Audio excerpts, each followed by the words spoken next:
Hey, welcome back to another awesome episode of Wiggins' Wild World. Today we're diving into the spooky moss-covered secrets of the great state of Louisiana, and let me tell you, there are a lot of them. This state has been hit by its fair share of tragedies.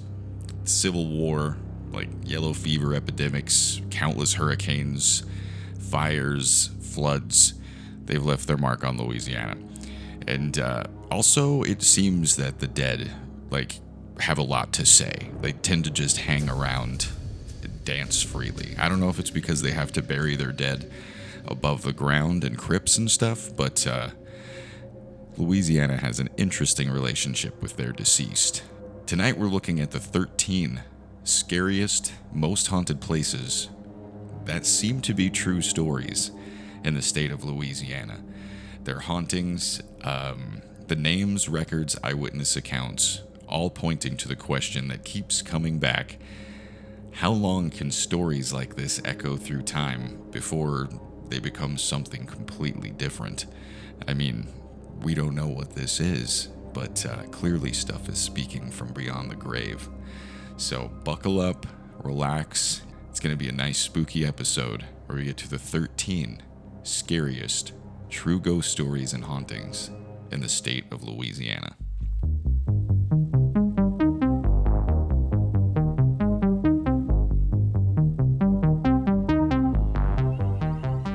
Number 1, the old state capitol in Baton Rouge. This Gothic castle sits above the Mississippi River. It's beautiful by day, stained glass, spiral staircases, but after dark, the staff say it changes. Security guards will tell of hearing footsteps echoing and clacking through the rotunda when the building's been locked up all night. They've chased the sounds up and down the corridors more than once, only to find the halls completely empty. Papers will shuffle on desks, chairs will slide across a room on their own, and doors will open and slam without any wind or anyone being nearby. Legends say it's the ghost of Pierre Couvillon, a lawmaker who died in the building in the 1880s. He supposedly collapsed mid-debate, and since then, those who are there at late night swear they hear a man's voice echoing through the chambers, mid-speech before falling silent. Number 2, Calashoo Courthouse, Lake Charles. The courthouse looks ordinary until you learn about Toni Jo Henry.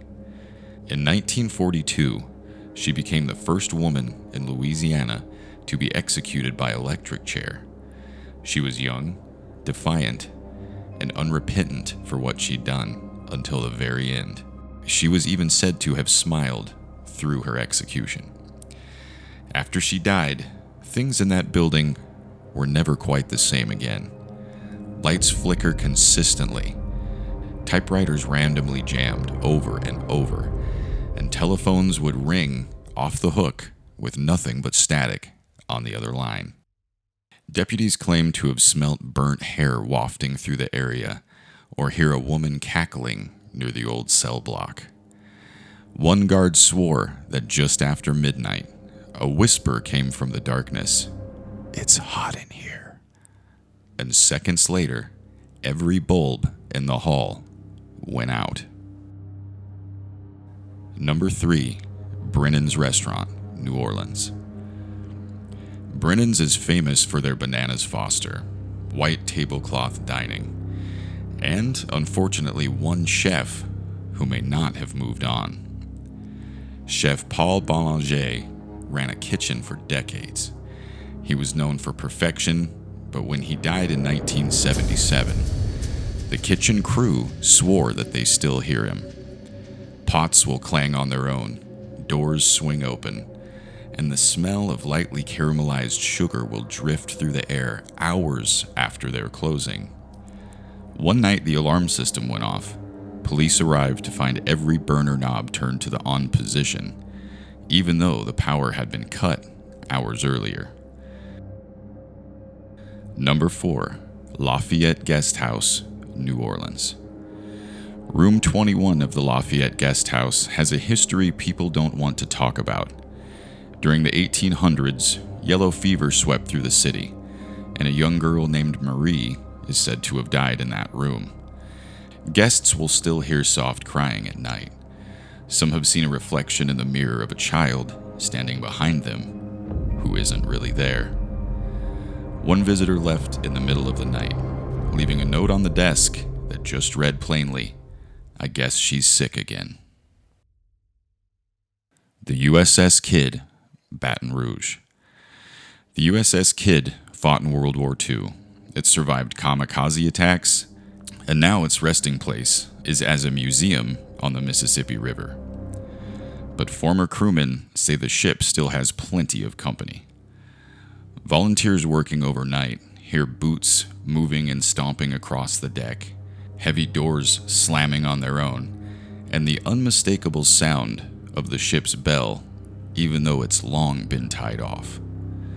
A security camera once caught a shadow walking the corridor below deck. When checked, there was no one on board. Pleasant Hall, LSU, Baton Rouge. Room 312 of Pleasant Hall hasn't been rented in years. Decades ago, a student took the life of his girlfriend before taking his own. Since then, lights come on by themselves, doors open, and the phone rings with static and breathing on the other end. Maintenance avoids this room like the plague. One janitor said the window blinds move even when the glass is sealed shut, like someone's pacing inside, restless. St. Vincent's Guest House, New Orleans. Long before it was a guest house, it was an orphanage during the yellow fever years. Hundreds of children died here under quarantine. Visitors say they hear footsteps running in the hallway, faint giggles, and sometimes the sound of a woman singing old hymns. One guest saw a nun turn the corner into a dead-end hallway and vanish halfway down. No one has ever lived in this section since. Parlange Plantation, New Roads. The Parlange family built this home in the 1750s. It survived wars, storms, and the centuries. But one story refuses to fade. Locals tell of a young bride who died before her wedding. Her name has long since been lost to time. Her presence has not. Drivers on the road nearby see her in their headlights. A woman in a white dress stepping out into the road with hands outstretched, and then boom, gone. One farmer swears the woman saved his life. He was driving home half asleep when he saw her standing in the lane. He slammed on the brakes and realized he was inches from a collapsed bridge. She vanished, but the tracks from his tires stopped right where the bridge had fallen.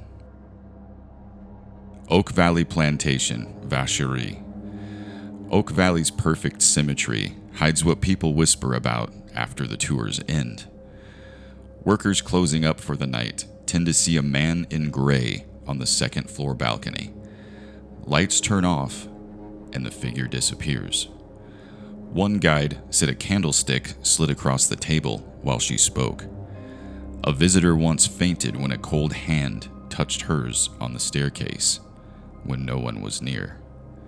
This house is stunning, but if you spend the night in the guest quarters, many say you'll hear footsteps pacing the veranda just before sunrise.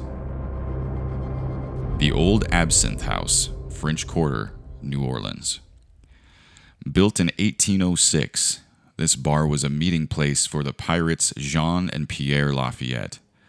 Staff cleaning up after hours say they've seen men in long coats and boots walk through the wall where a hidden tunnel once connected to the river.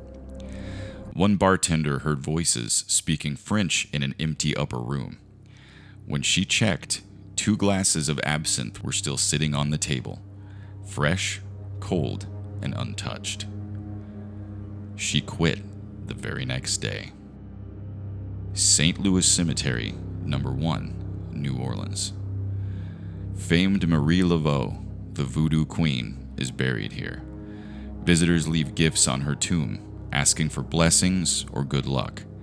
Guardians say every morning they find new markings carved into the plaster, fresh X's and strange mystical symbols, even though no one has entered overnight. In 2018, a tour group reportedly heard singing, an old Creole hymn, coming from the far side of the cemetery. It faded as they approached, and no one was there. People who disrespect her tomb by mocking or vandalizing it claim to have fallen sick afterward. One man said his camera exploded with static and then every photo on it was erased. LaLaurie Mansion, New Orleans. The story of Delphine LaLaurie is the darkest in Louisiana. In 1834, a fire led rescuers to an attic where they found enslaved men and women chained, starved, and mutilated. The crowd rioted. She escaped, and she successfully fled to France, where she was never punished.